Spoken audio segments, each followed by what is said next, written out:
जब भी गया जाना हो तो इन पंडित जी से संपर्क करें। हमारे शहर और देश दुनिया की ताज़ा तरीन खबरों के लिए और लेटेस्ट अपडेटेड न्यूज़ के लिए हमारे चैनल मेरा उल्लास न्यूज़ को यूट्यूब पे सब्सक्राइब करें और बेल आइकॉन को भी दबाएं। SD traders wholesale end retail, जहां पर आपको मिलेगा हर डेकोरेशन का सामान। बर्थडे पार्टी हो या हो वेडिंग एनिवर्सरी, हमारे यहाँ सभी तरह के डेकोरेशन के सामान उपलब्ध हैं। अधिक जानकारी के लिए संपर्क करें SD ट्रेडर्स, अमन नेहरू चौक रोड, उल्लासनगर 2।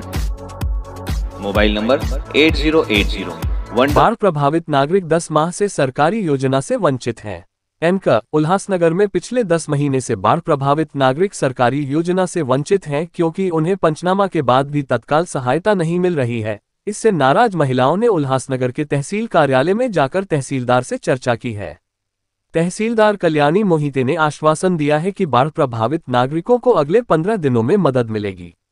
बसपा की उल्लासनगर महिला शहर अध्यक्ष निवेदिता जाधव ने चेतावनी दी है कि अगर 15 दिनों के भीतर बाढ़ प्रभावित नागरिकों को मदद नहीं मिली तो वे तहसील कार्यालय के सामने विरोध प्रदर्शन करेगी। ना म्हणजे जवळपास आता 1 वर्ष होईल बरं का, 2 महिने झाल्यानंतर जे अतिवृष्टी झाली होती आणि भरतनगरचे जे लोकांच्या घरामध्ये जे पाणी गेलं होतं त्याच्यानंतर पंचनामे झालेत आणि पंचनाम्यानंतर जी ॲक्शन घ्यायला पाहिजे होती ती ॲक्शन पण घेतली गेली, पण खरोखरच ज्या लोकांच्या घरामध्ये पाणी गेलं होतं त्यांचे नाव कुठे आलेले नाही आहेत। त्यानंतर या लोकांच्या निदर्शनात आलं की आपलं नाव लिस्टमध्ये नाही आहे, आपली लिस्ट लागलेली नाही आहे। त्यानंतर आम्ही डिसेंबर 2 तारखेला एक लेटर दिलं मॅडमला आणि मॅडमशी चर्चा पण केली, तहसीलदार मॅडमशी आम्ही चर्चा पण केली की मॅडम असं कसं झालं, हे नाव का नाही आलेत। तर त्यांनी आणि नायब तहसीलदार पण दोघंही तिथे होते आणि त्या लोकांनी असं सांगितलं आम्हाला की नाही, आम्ही परत पंचनामा वगैरे करू आणि फॉर्म चेक करू आणि तुमच्या लोकांची जी लिस्ट दिलेली आहे ती लिस्ट यादीमध्ये समाविष्ट करून घेऊ, जी की आधीची यादी आहे। त्यानंतर आम्ही थांबून गेलो की खरोखरच येतील। आम्ही खूप वेट केला, 1 महिना 2 महिना।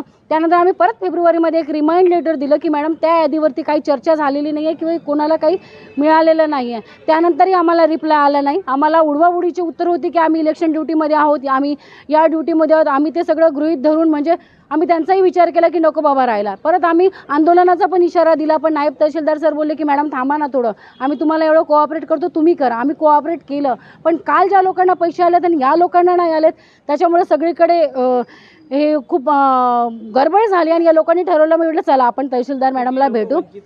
अजूनही म्हणजे माझ्याकडे जी यादी आलेली आहे ती 37-38 लोकांची आहे। बाकीचे लोकही म्हणतात की आमच्याकडे म्हणजे आम्हाला भेटलेलं नाही आहे वगैरे, हा सगळा प्रकार चाललेला आहे। आता यांच्या बोलण्यानंतर हे लक्षात आलं की तिथे ना जे नवीन नेते तयार झालेले आहेत त्या नेत्यांमुळे यांचं नुकसान झालेलं आहे। माझं तर एक मॅडम एकच बोललेले आहेत की आम्ही परत आमच्या माणसाला पाठवतो, तलाठी जे आहेत त्यांचे गव्हर्नमेंट सर्वंट आहेत ते येणार आणि तिथे चेक करून जाणार। गोंधळ हा झालेला आहे त्या एरियामध्ये की यांनी डॉक्युमेंट कुणालाही दिले, ते यांच्यावरती ब्लेम करत होते।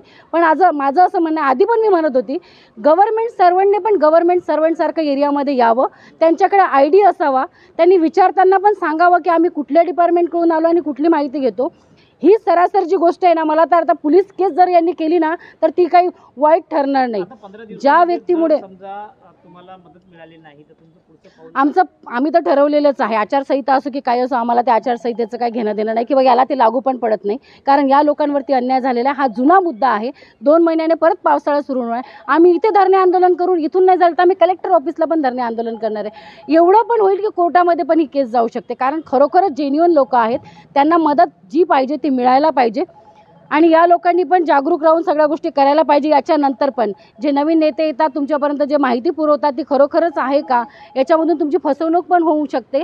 ह्या तुम्ही धडा शिका आणि खरंच एखाद्याला धडा शिकवायचा असेल ना डायरेक्ट पोलीस केस त्याच्यावरती करा, कारण एखाद्या व्यक्तीमुळे जर तुमचं नुकसान होत असेल तर ती तुमची हानी झालेली आहे, तुमच्या राईटची हानी झालेली आहे, याचा विचार तुम्ही करायला पाहिजे।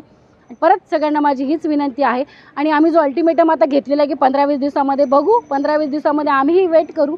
एवढा दिवस थांबलो, आजही थांबू, परत एक पावसाळा येत आहे त्या पावसाळ्याचा पण वेट करू, पण आम्ही थांबणार नाही। या इथे पण आंदोलन करू, कलेक्टर ऑफिसला पण आम्ही आंदोलन करू, हेच आजच्या दिवशी सांगावं असं वाटते। धन्यवाद। एकला राहते, आम्हाला शासनाकडून काही मदत भेटलेली नाही, पूरग्रस्त आम्ही आहोत। आमच्या इथे पाणी भरलं होतं, आम्ही जूनमध्ये येऊन इथे डॉक्युमेंट वगैरे जमा केले, पण आम्हाला काही तहसीलवरनं काहीच मदत भेटलेली नाही आहे। आम्ही सतत येतो. डिसेंबरमध्ये आम्ही येऊन लिस्ट वगैरे देऊन गेलो होतो, पण आमची काही लिस्ट आली नाही. आमच्या इकडे ज्यांच्या घरात पाणी नव्हतं घुसत त्या लोकांची लिस्ट लागलेली आहे, त्यांचे पैसे आलेले आहेत, पण आम्हाला काही कुठून मदत भेटलेली नाही अजूनपर्यंत. आपण इथं येत 15 दिवस आज आम्ही जुलैपासून आम्ही इथे चक्कर मारतोय. लास्टला डिसेंबरमध्ये आम्हाला मॅडमनी सांगितलं होतं की आमच्या इथे पुन्हा सर्वे होईल, पुन्हा सर्वे झाल्यावर तुमचे पैसे येतील म्हणून. पण आता जेव्हा अगोदरचा सर्वे झाला होता त्यांचे पैसे आलेत, आमचे काही पैसे आले नाही. अधिकाऱ्यांशी आपण चर्चा केलेली आहे, काय त्यांनी आश्वासन दिलं? त्यांनी आम्हाला सांगितलंय की हे 15 दिवस एवढं आम्हाला टाइम द्या, 15 दिवसात जर तुमचं नाही झालं आमचं काम तर आम्ही इथे आंदोलन करू येऊन.